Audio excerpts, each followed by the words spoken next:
La France connaît une chaleur particulière, une vague de chaleur qui ne relève pas seulement de la météo, mais qui relève bien sûr du dérèglement climatique. On en a parlé dans les matins de France Culture. Et vous, Magali Reguetzazid, vous êtes géographe, spécialiste des questions environnementales et urbaines. Vous publiez Bienvenue en 2055 dans un monde neutre en carbone aux éditions du Seuil. C'est une utopie, mais qu'est-ce qui vous permet d'être optimiste, vous? La science. Ce livre, c'est une fiction scientifique, c'est-à-dire qu'il s'appuie sur, l'état des connaissances et sur les solutions que les experts ont considérées comme étant aujourd'hui accessibles, efficaces, économiquement rentables et porteuses de bénéfices pour tout le monde.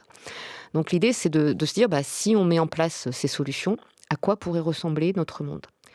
Et l'idée, c'est aussi de montrer que, il y a plein de solutions et que le choix des combinaisons, des chemins qui nous emmènent vers cette décarbonation, on pourra en reparler, et qui est absolument inévitable en réalité, eh bien, ils dépendent de choix politiques, dépendent de choix démocratiques. C'est-à-dire que vous considérez que tout n'est pas encore fichu, en tout cas dans le domaine du climat. Rien n'est fichu. Et c'est ça qui est fou, et c'est pour ça aussi que vous avez aujourd'hui une crispation chez les scientifiques, une colère qui s'exprime, parfois une angoisse, parce que, en gros, c'est une loi physique. C'est-à-dire qu'on a un stock de carbone qui est accumulé dans l'atmosphère, et celui-là, il est responsable du climat, du réchauffement qu'on connaît actuellement. Mais ce qui détermine la poursuite du changement climatique, c'est le CO2 qu'on va continuer à ajouter.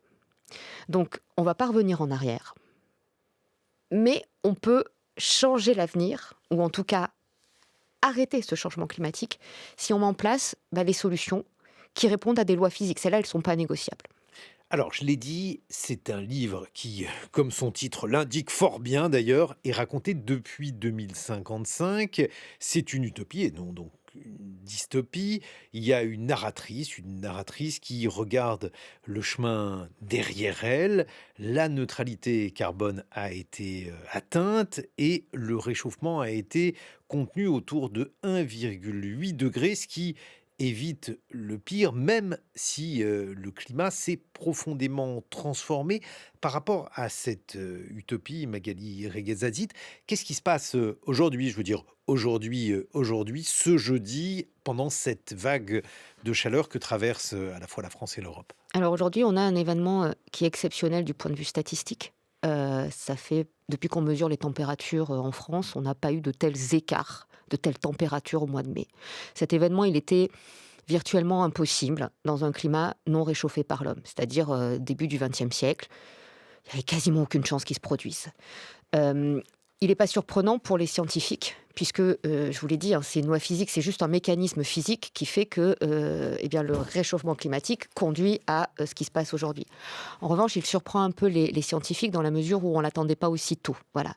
Après, on a eu beaucoup de chance parce que, ces dômes de chaleur, on en a eu par exemple un en 2021 au Canada qui a tué beaucoup de gens. On en a eu en Espagne, jusque-là, on a eu de la chance qu'il s'arrête aux frontières. Mhm. Puis aujourd'hui, il est là. Et la question qui se pose, c'est que, et c'est très difficile à rentrer dans cette représentation, on est en train en réalité, en ce moment, de vivre une des années les plus froides du reste de notre vie. Parce que comme je vous l'ai dit, ce carbone qui a déjà été accumulé, il a déjà durablement perturbé, l'atmosphère et perturbé tout ce qui va derrière. Mais alors, justement, j'ouvre le Parisien et dans le Parisien, il y a un dossier. Il s'intitule Le printemps des climato-sceptiques et il évoque la manière dont beaucoup d'internautes, par exemple, contestent l'ampleur du changement climatique. La majorité des Français sont conscients de l'urgence, hein, explique le papier, mais il y a toute une série de manières de nier la rotondité de la Terre. Et j'ai envie Exactement. de dire, bon, ce sont des pseudo-théories auxquelles vous avez été confronté, Magali Reguetzazit. Qu'est-ce que vous en pensez? Qu'est-ce qu'elles vous inspirent? Alors bizarrement, mais c'est peut-être parce que, justement, déjà en 2022, on a beaucoup été confrontés, avec, mes collègues, notamment au Conseil pour le climat, à ces attaques. Moi, j'ai l'impression que c'est aussi les derniers feux, justement, de cette coalition de l'obstruction, que les historiens ont décrite, qui est que vous avez une coalition d'intérêts différents, politiques, économiques, qui vont jouer, des peurs, qui vont construire un discours pour retarder la mise en œuvre des solutions de décarbonation. Et donc, ils vont s'adresser à des publics qui, en toute légitimité, ont des doutes, ont des questions. Et elles sont vraiment légitimes, ces questions. Parce que, effectivement, comprendre la différence météo-climat, comprendre que ce qui se passe aujourd'hui, ça ne pouvait pas se passer avant, c'est difficile. Et donc, vous avez une construction pensée. Et ça, c'est important de le dire, ça a vraiment été pensé, ça a été construit pour justement, un peu comme ce qui a été fait pour le tabac, voilà, pour essayer justement de bloquer ces changements et de ne pas engager les transformations. C'est intéressant le tabac parce que l'une des manières de dire que le tabac n'était pas si dangereux que ça, c'était d'enfumer les gens, de leur expliquer que c'était plus compliqué que ça. Et donc pour le climat aussi, on nous explique que c'est plus compliqué que cela, que il faut évoquer la notion de moyenne, qu'il faut évoquer la notion du caractère exceptionnel, etc., etc. Tout à fait. Et alors, il y a deux choses qui jouent. Il y a d'abord l'accoutumance à ces températures. Aujourd'hui, on trouve que 32, 33 degrés, c'est pas si chaud que ça. Il y a 20 ans, ces températures, on les avait très rarement l'été. Et puis surtout, vous avez tout à fait raison, c'est exactement comme pour le tabac.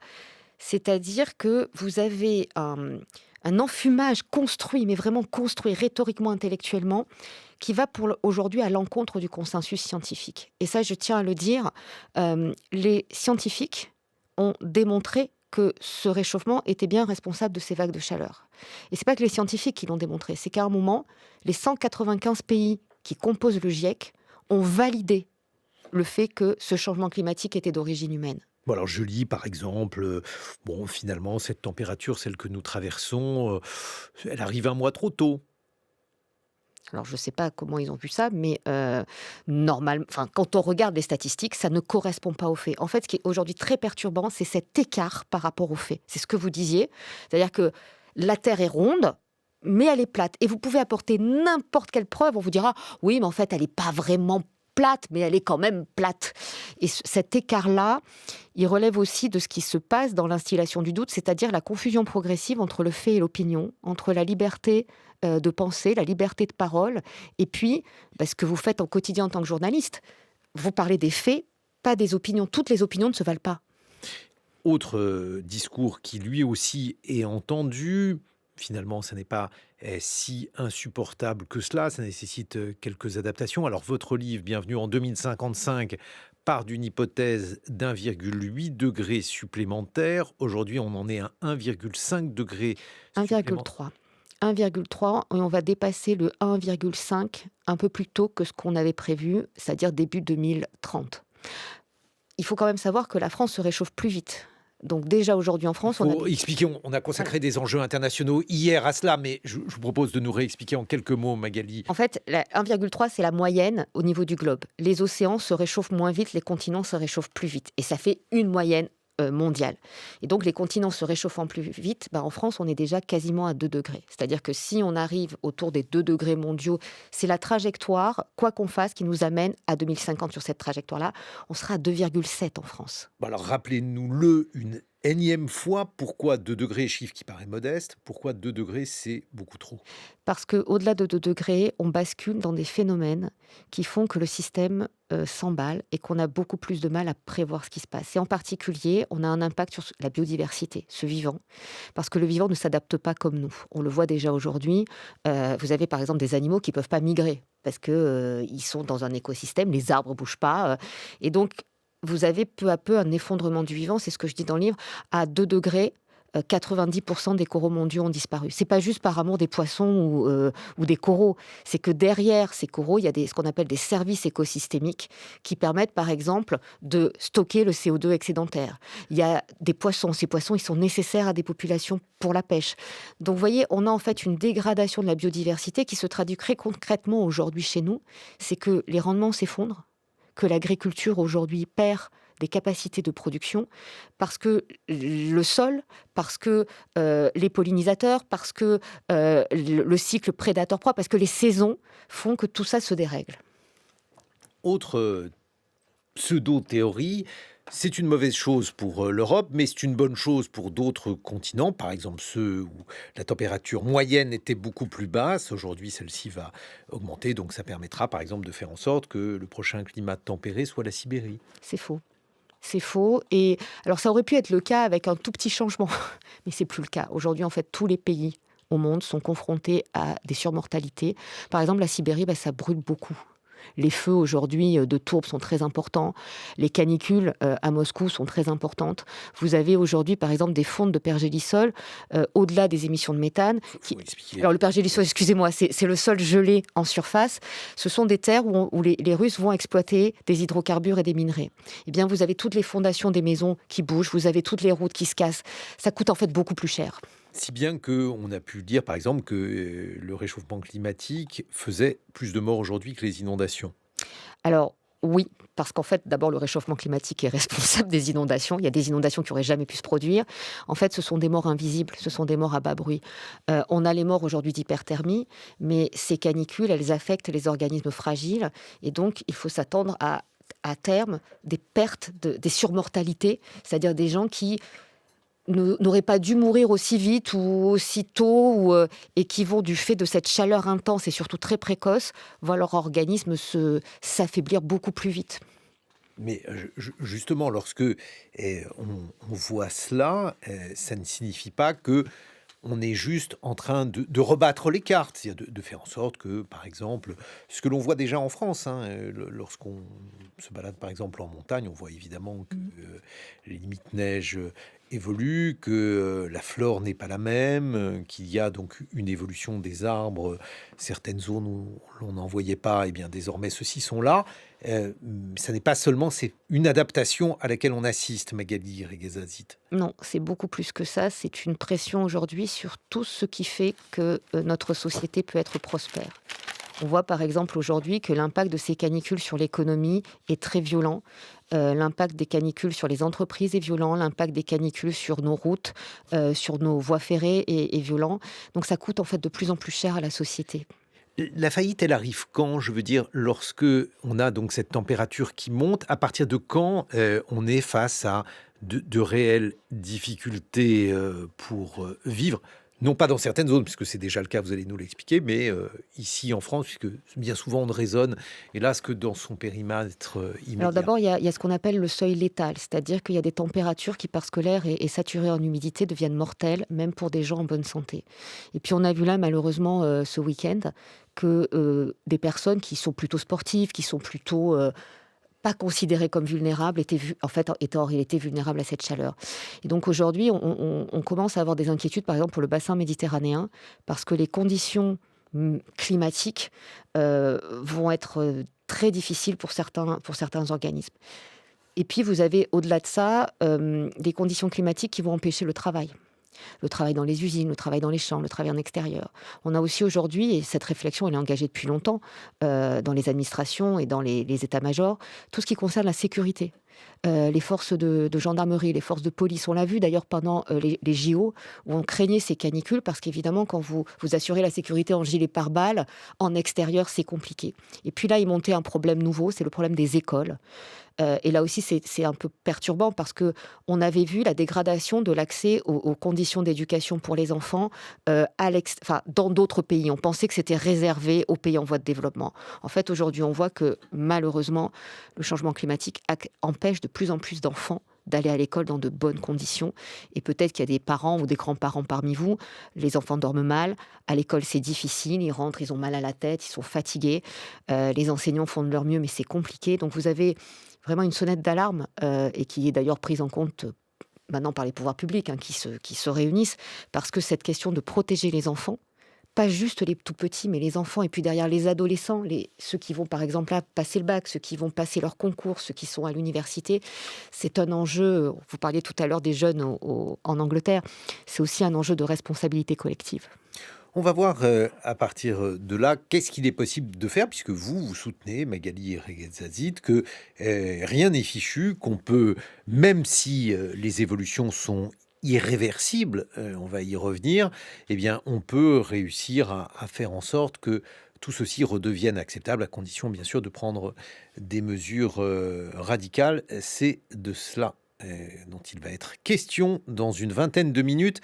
Magali Reguetzazit, on vous retrouve, votre livre s'intitule Bienvenue en 2055 dans un monde neutre en carbone et il est publié aux éditions du Seuil, 8 heures sur France Culture. Magali Reguetzazit, vous êtes géographe, Bienvenue en 2055, c'est le livre que vous publiez aux éditions du Seuil et dans cet ouvrage, la géographe et spécialiste du climat que vous êtes imagine un futur très particulier, un futur en fait où on aurait réussi la transition écologique, je dis bien réussie, avec donc un certain nombre de décisions qui ne suppriment pas des évolutions irréversibles et probablement regrettables, vous allez nous le dire, mais qui en tout cas évitent le pire. Pour faire ça, bon, il y a une formule qui est à la fois éminemment complexe, mais qui tient en une phrase, les énergies fossiles ont disparu. Oui, et les énergies fossiles ont disparu. Ou en tout cas, on est quasiment sorti de ces énergies fossiles. C'est une vraie bascule, c'est un changement civilisationnel, comme le disent certains collègues, parce qu'effectivement, toute notre société est construite, toute notre prospérité, tous nos filets de sécurité sont construits sur les fossiles. Et donc tout l'enjeu aujourd'hui, c'est de sortir de ces fossiles sans compromettre le bien-être de nos concitoyens, sans régresser, sans perdre. Et en fait, ce qu'on peut démontrer, c'est qu'il existe aujourd'hui un ensemble de solutions qui permettent non seulement de sortir de ces fossiles, mais de recréer derrière, de résoudre tous les problèmes qui ont été évoqués par Jean Lémarie. L'idée, c'est de montrer, au lieu de parler des coûts, de montrer aussi les bénéfices de cette transition. Les bénéfices en termes de logement, les bénéfices en termes de pouvoir d'achat, et on va pouvoir y revenir avec la crise actuelle du pétrole, les bénéfices en termes de santé, les bénéfices en termes de vie quotidienne, en termes de solidarité. Et ça, ces bénéfices, ils ont été démontrés sur la base de travaux scientifiques par les experts du GIEC, qui nous disent en fait que finalement, la décarbonation, c'est pas simplement un objectif, ça peut être en fait une réponse différente pour justement régler les problèmes de la société qui préoccupent aujourd'hui les Français. On va écouter justement Emmanuel Macron dans ce qu'il a appelé l'équipe de France de l'électricité. On l'écoute. Au fond, l'actualité nous rappelle ô combien ce qui se joue est important pour le pays et combien nos vulnérabilités, en tout cas nos dépendances, en particulier à l'égard des énergies fossiles, peuvent nous fragiliser dans des dérèglements géopolitiques. Et donc, parler d'électrification pour le pays, c'est parler d'indépendance, c'est de souveraineté, c'est parler de décarbonation et de compétitivité et de création d'emplois industriels. Et au fond, ces trois objectifs sont ceux que nous devons poursuivre et qui sont tout à fait atteignables. Et je veux voir dans la réunion d'aujourd'hui une réunion de confiance dans nos capacités à réussir et de mobilisation collective. La voix d'Emmanuel Macron. Magali Reguetzazit, alors bon, c'est à la fois une bonne nouvelle, puisque donc on a constitué cette équipe de France de l'électricité. Ça arrive beaucoup plus tard qu'en Chine. Ça arrive beaucoup plus tard qu'en Chine, et en plus, ça arrive en décalé par rapport à ce qui se passe en Chine. C'est-à-dire qu'en gros, la Chine a engagé depuis maintenant plusieurs années une révolution industrielle pour produire de l'énergie décarbonée. Il faut savoir par exemple qu'aujourd'hui, la Chine, elle vous livre des centrales nucléaires clés en main avec le service après-vente partout dans le monde. La Chine, évidemment, les panneaux solaires, on connaît les éoliennes, etc. Les batteries ? Oui, les batteries, bien sûr. Mais derrière, en plus, ce que fait la Chine aujourd'hui, c'est qu'elle va vers les usages. Et en fait, c'est le problème qu'on a en France. C'est-à-dire qu'aujourd'hui, en France, notre électricité est décarbonée. Elle est globalement décarbonée. En revanche, nos usages ne le sont pas. C'est ce qui explique qu'aujourd'hui, notre énergie, nos sources d'énergie ne sont pas décarbonées. Et les Français le voient en ce moment, par la voiture qui consomme beaucoup de carburant. Ils le voient c'est pas là, mais par le prix du chauffage l'hiver. On le voit chez nos agriculteurs, parce que les charges augmentent du fait des dépendances aux fossiles. Et puis, on va le voir dans les mois qui viennent, parce que, par exemple, nos vêtements, ils sont fabriqués à partir de plastique. Tous les emballages viennent du plastique. Et donc, si vous voulez, derrière, la non-électrification des usages fait que pour l'instant, il n'y a pas de débouché à notre électricité. Qu'est-ce que ça veut dire justement les usages dans ce cas précis ? Parce qu'il y a un certain nombre de choses qu'on ne peut faire en France sans fossiles. C'est pas une fatalité, ça relève d'un choix ou d'une mission. Alors vous pointez du doigt le cœur du problème. Aujourd'hui, notre pays, ce qu'on appelle nos comportements, nos modes de vie, ils sont hérités de décisions qui ont été prises parfois avant notre naissance et qui finalement construisent un ensemble social qui fait que les décisions qu'on prend, actuellement, les plus rentables, les plus faciles, les plus naturelles, entre guillemets, ce sont celles du recours aux énergies fossiles et aux produits fossiles. Par exemple? Par exemple, fabriquer des vêtements. L'invention des fibres synthétiques. Ça va, parce qu'au moins on n'en fabrique pas en France. Oui, mais sauf que si aujourd'hui vous voulez vous habiller avec des vêtements qui coûtent pas cher, qui sont résistants et qui par ailleurs ont pu libérer, je donne dans l'exemple le livre des femmes, le fait d'avoir des collants, le fait d'avoir des vêtements, des sous-vêtements grâce à ces fibres synthétiques, évidemment, c'est un gain en termes de temps, en termes de pouvoir d'achat, en termes de qualité aussi, parce que voilà, on peut avoir des vêtements plus sympathiques, plus agréables, plus confortables. Il n'empêche que ces choix-là, aujourd'hui, pour en sortir, ça demande des efforts. Mais alors, vous parlez, tandis que mon camarade Jean Lémarie est dans ce studio. 2055, c'est bien parce que c'est pas 2100. Donc on a, en tout cas, une forme de but qui est approchable, qui est pensable en termes d'horizon temporel. Mais c'est malgré tout très loin, alors que la plupart des individus dont s'occupe Jean Lémarie ne pensent qu'à 2027. C'est bien dommage et c'est bien le problème. C'est-à-dire que ce livre, il dit une chose, il dit qu'une fois on s'est accordé sur les faits, et je pense qu'aujourd'hui, à peu près tout le monde s'accorde sur les faits, et derrière, on a besoin de vision, on a besoin de choix, on a besoin de trajectoire, on a besoin d'embarquer les gens, pas dans une vision mythifiée du passé, mais dans l'avenir. Et on est dans une situation où, je reprends ce qui a été dit par Jean Lémarie, ce narratif de l'impuissance. On nous a expliqué pendant des années qu'on ne pouvait pas parce que la mondialisation, il n'y avait plus d'État, il n'y avait plus de frontières, il n'y avait plus rien. Et puis aujourd'hui, on nous explique qu'on ne peut pas parce que c'est pas possible, parce que les gens ne veulent pas, parce que le monde est comme ci, parce que voilà. En réalité, on a besoin aujourd'hui d'avoir un projet avec des stratégies industrielles, agricoles, des stratégies énergétiques, des stratégies collectives, sociales, pour dire comment est-ce qu'on accompagne cette transformation, sachant, et c'est ça qui est essentiel, que il faut qu'on ait des visions divergentes. Il faut qu'on ait des propositions de droite, de gauche, alors je caricature, mais avec des projets où justement on s'affronte projet contre projet pour dire voilà, par exemple, on sait que pour décarboner, il faut réindustrialiser. Qu'est-ce qu'on privilégie demain comme industrie ? Où est-ce qu'on les localise ? Comment est-ce qu'on forme la main-d'œuvre ? Et en fait, ça sort directement la question de la transition, de l'écologie. Parce qu'en fait, c'est pas une transition écologique. C'est pas ça. Ça se joue au ministère de l'Éducation, ça se joue au ministère du Travail, ça se joue au ministère de la Santé, ça se joue au ministère de l'Économie, ça se joue au ministère de l'Industrie, ça se joue dans les PME, ça se joue dans les structures économiques. Jean Lémarie. Dans ce que vous dites, il y a deux choses importantes qui sont au cœur de votre livre, Magali.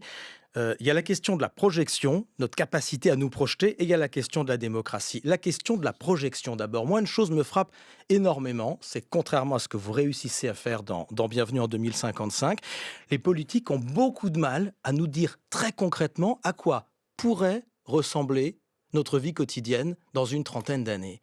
Oui, parce qu'il y a cette idée d'abord de l'incertitude, qui a été longtemps un prétexte à l'inaction, comme si la vie était beaucoup plus certaine par le passé.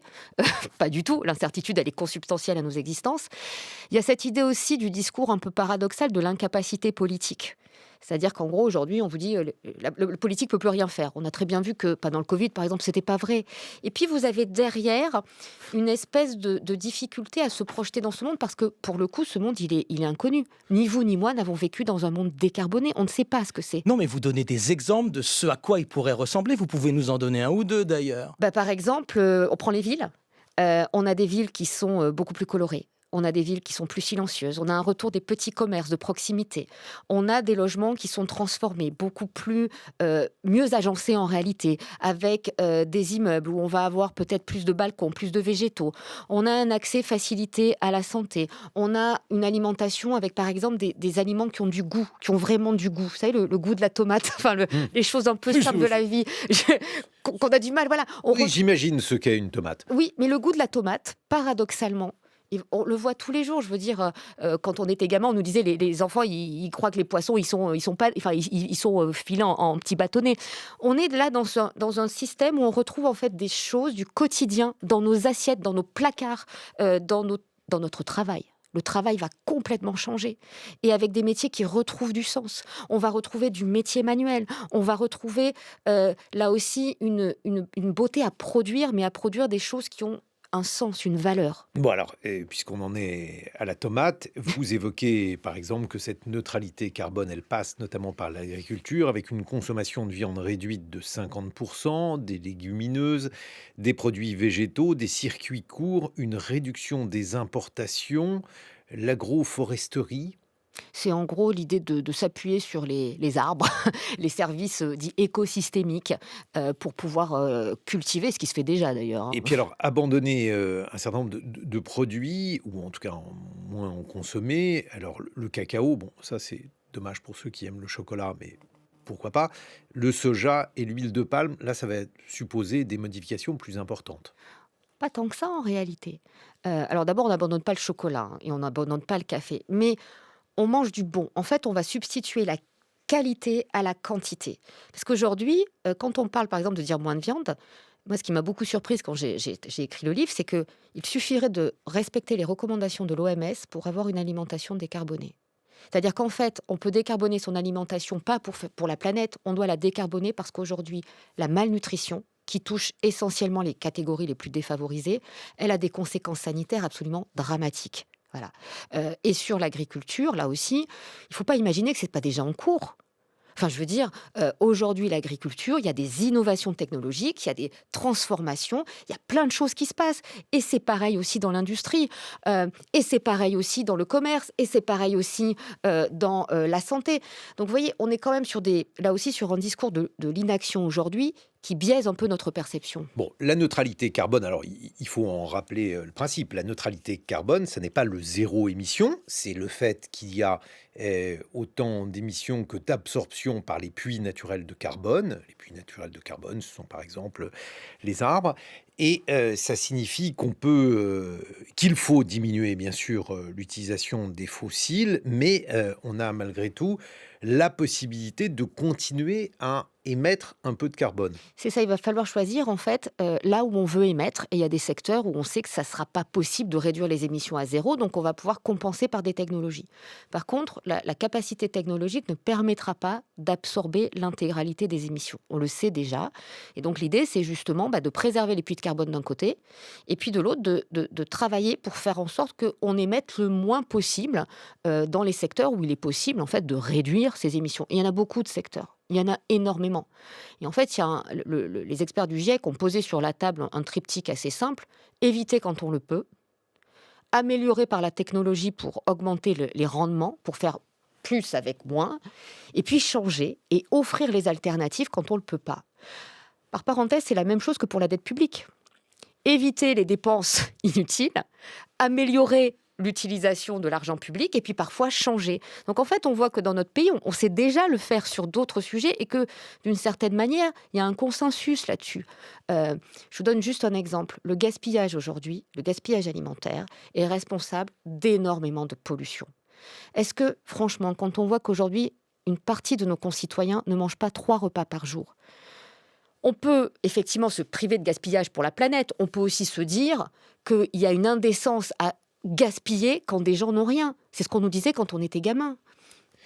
Donc les autres pistes que vous nous conseillez, que vous considérez comme étant nécessaires, Magali Regueza-Zit, pour atteindre donc cette neutralité carbone, puisque c'est ça en fait l'objectif que vous fixez à notre société pour 2055. Donc c'est évidemment la sortie massive des énergies fossiles. Ça veut dire quoi? Ça veut dire plus de voitures utilisant des moteurs à explosion, plus de chauffage au gaz. Tout ça, il faut l'abandonner. On va l'abandonner progressivement et je vais même être franche, on ne va pas l'abandonner pour le climat. La question, c'est plus de savoir si il faut décarboner. C'est quand? Parce que, comme vous l'avez dit, d'autres pays ont déjà engagé en réalité des stratégies. D'autres, c'est la Chine par exemple. La Chine, mais prenez les États-Unis. On parle beaucoup du climato-sceptique Donald Trump. Qui fabrique aujourd'hui des voitures électriques aux États-Unis? Tesla. Tesla, c'est Musk. Or, Musk est présenté comme l'archétype du climato-sceptique. C'est faux. Musk, il n'est pas climato-sceptique. Musk défend une idéologie qui hiérarchise les êtres humains et considère que le changement climatique, c'est une occasion merveilleuse pour faire le tri entre les désirables et les indésirables. C'est très différent. Je continue dans les solutions que vous préconisez. La question du plastique, vous insistez là-dessus, c'est essentiel aujourd'hui de réduire le plastique. Alors bon, il y a toute une série de conséquences du plastique que l'on connaît, notamment les microplastiques, mais il n'y a pas que cela. Oui, il y a, aujourd'hui cette dépendance qui fait que alors d'abord, il y a beaucoup d'emplois qui dépendent du plastique et des emballages et on voit aujourd'hui que la crise d'Ormuz a aussi des répercussions sur ces industries et donc va renchérir aussi le prix des aliments, de plein de choses. L'idée, c'est pas de se passer du plastique, on ne peut pas s'en passer parce qu'il y a des plastiques essentiels, notamment dans la médecine. Par contre, on va devoir diminuer nos consommations, donc désemballer, arrêter d'emballer tout et n'importe quoi et à côté de ça, travailler sur des innovations technologiques qu'on appelle les plastiques biosourcés, c'est-à-dire des plastiques qui sont produits autrement que par des matières fossiles et qui, eux, vont être réservés, grâce à de la technologie de pointe, aux endroits où le plastique n'est pas substituable. Et ça, c'est vraiment quelque chose qu'il faut aussi mesurer en termes de puissance économique, industrielle et scientifique. C'est-à-dire que derrière les besoins de transformation, il y a aussi des besoins d'innovation. Jean Lémarie. Je vais revenir, pardon, c'est mon tropisme, à la question du débat politique, Magali Reguetzazit, parce que vous insistez aussi beaucoup là-dessus dans votre livre. Non seulement c'est pas foutu, comme vous le disiez tout à l'heure, mais nous sommes politiquement face à des choix. Et pourtant, lorsqu'on aborde ces questions, les questions de climat, les questions d'environnement plus largement, on est face à une crispation, à des polarisations très fortes, et qui ont des raisons d'être d'ailleurs souvent, mais rarement un vrai débat politique avec une confrontation de choix, différents choix. Pourquoi ? Parce que l'écologie et le discours de l'impuissance est un narratif politique construit, je le répète, construit comme le fut en son temps le discours sur le tabac, qui fait qu'aujourd'hui vous avez un consensus au départ. Personne ne va vous dire qu'il est pour la pollution. Et ensuite, une fois que ça s'est posé, eh bien on écarte, on met de côté. On renvoie ça à un problème soit de technologie, de tableur Excel, soit à une question de doux rêveurs, d'utopie, ou au contraire de militants. Il n'y a pas cette idée que cette décarbonation, parce qu'elle est en fait, c'est une bascule de société, eh bien elle demande des choix et des choix industriels, des choix agricoles, et donc des chemins différents. Des chemins qui ne vont pas être les mêmes si vous êtes à droite, si vous êtes à gauche, si vous êtes libéral, si vous êtes anti-libéral, etc. Ce débat-là n'a pas lieu. Donc on en parle sans en parler d'une certaine On en parle façon. sans en parler. On rate le débat. On rate totalement le débat. Et donc on le dépolitise. Parce que derrière, il ne peut pas y avoir de démocratie. La démocratie, c'est le choix. Quand vous commencez à dire soit d'un côté c'est urgent, il n'y a plus le choix, ça s'appelle une dictature, et de l'autre, oh bon, on va rien faire, on va s'adapter, c'est pas nous, on a 1%, etc. Derrière le problème, c'est que, et ça a été très bien dit dans vos reportages, c'est une question de souveraineté, c'est une question d'indépendance, c'est une question de sécurité économique, c'est une question de sécurité sociale, c'est une question d'éducation. En gros, le sujet qui se pose, c'est dans un climat qui change et dans un monde qui va se décarboner avec ou sans nous, comment est-ce qu'on protège ce que nous jugeons collectivement essentiel ? Je continue dans les solutions que vous préconisez, Magali Reguetzazit. Il y a la question du logement. Alors, la question du logement, c'est à la fois un beau projet et, à mon avis, un vrai problème. On va en parler dans quelques instants. Parlons des solutions. Vous dites qu'il faut aller vers des solutions mutualisées, avec des buanderies mutualisées, par exemple, des poulaillers en ville, y compris. Oui, alors l'idée, c'est surtout de dire que voilà, on a d'un côté du mal logement, avec des logements trop petits, qui sont des bouilloires thermiques, qui sont des passoires énergétiques, et puis de l'autre, des logements qui sont très grands et qui ne sont pas adaptés. L'idée, c'est de retravailler le logement pour faire en sorte d'abord que l'accès au logement soit plus important, pour le densifier sans créer des cages à lapins, et pour effectivement mutualiser, parce que derrière, on va pouvoir économiser des mètres carrés. Et oui, parce qu'en fait, ça, c'est particulièrement important. Alors, ce qui me laisse sceptique, si vous voulez, c'est que le logement, c'est à mon avis le point nodal d'une foule de considérations autres qu'écologiques, sans évidemment diminuer l'importance de l'écologie. Mais déjà, on sait qu'en France, on a quasiment un déficit de 100 à 150 000 logements par an. Et puis en plus, le logement, c'est pas un bien fongible. C'est-à-dire qu'un logement à Albi, c'est pas la même chose qu'un logement à Roubaix. Et il faut évidemment prioriser là où les gens veulent se loger. Comment imaginer que sur une question qui est déjà d'emblée une question que nos politiques ne veulent pas traiter, parce que ça fait des années qu'on sait que le logement est un vrai problème, ils se réveillent sur la question climatique? On n'a pas le choix. On n'a pas le choix parce que quand on voit les On a températures... toujours le choix de ne pas vouloir voir. Alors on a le choix de ne pas vouloir voir jusqu'au moment où ça s'affiche. Vous savez, pendant la canicule de 2003, on n'avait pas l'habitude, on ne voyait pas. Puis un jour, le préfet qui gérait la canicule, on lui demande des camions frigo. Et là, il se rend compte qu'en fait, il y a des morts et qu'il y a tellement de morts. C'était pas que le préfet il était aveugle, qu'il voulait pas voir, c'était que c'était inimaginable. Quand vous aurez 50 degrés à Paris en 2055, les gens vont mourir. Alors justement, je voulais en parler de cela parce que donc ça n'est pas un livre dans la collection Oui Oui. Il y a aussi des choses que vous considérez comme étant définitivement Mm. irréversibles dans le changement climatique et par exemple les 50 degrés. Les 50 degrés, oui. Les 50 degrés sont inscrits à cause des émissions qu'on a émises par le passé. Et comme on ne peut pas aller pour l'instant les chercher et qu'on n'ira pas les chercher avant quelques temps, ces émissions, et que le carbone reste dans l'atmosphère, oui, le 50 degrés sera possible dans le nord de la France, sous abri, hein. Ça veut dire qu'il fera beaucoup plus chaud.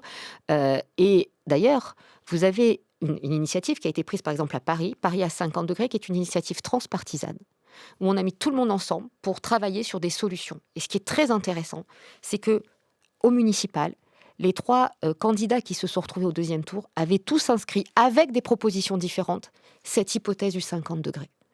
Donc ça veut bien dire qu'on peut politiser les choses. Après, c'est une question vraiment de sécurité publique.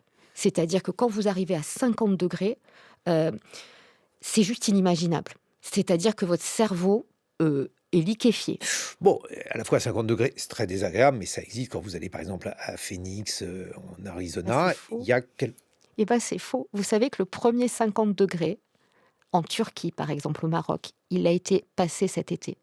C'est la première fois qu'on passait la barre des 50 degrés. Alors, qu'est-ce qui est faux? Non, je veux dire, il y a des villes aujourd'hui sous 50 degrés. Alors, très rarement, Vous c'est en pas, avez cité une, c'est Phoenix, c'est aux pas de États-Unis. quotidien. Et les villes où il y a 50 degrés, en réalité, on ne voit que les palaces climatisés, etc. Vous Non, savez, non, je- on voit. Je ne dis pas que c'est une bonne chose d'avoir une ville sous 50 degrés, mais je veux dire, bon. c'est très exceptionnel. C'est très exceptionnel. Et c'est d'autant plus exceptionnel que derrière, les coûts sociaux, en réalité, sont monstrueux. C'est absolument monstrueux. C'est-à-dire que vous avez des décès, c'est-à-dire que vous avez des tas de problèmes derrière. Donc non, on ne vit pas à 50 degrés. Enfin, on vit à condition de s'être adapté et ça demande des investissements colossaux. Magali Reguetzazit, bienvenue en 2055 dans un monde neutre en carbone aux éditions du Seuil, une forme d'utopie, la possibilité donc de faire en sorte que notre vie soit malgré tout envisageable, à condition bien sûr d'avoir un certain nombre de changements et de prise de conscience. Dans quelques instants, mes camarades Zoé Sfez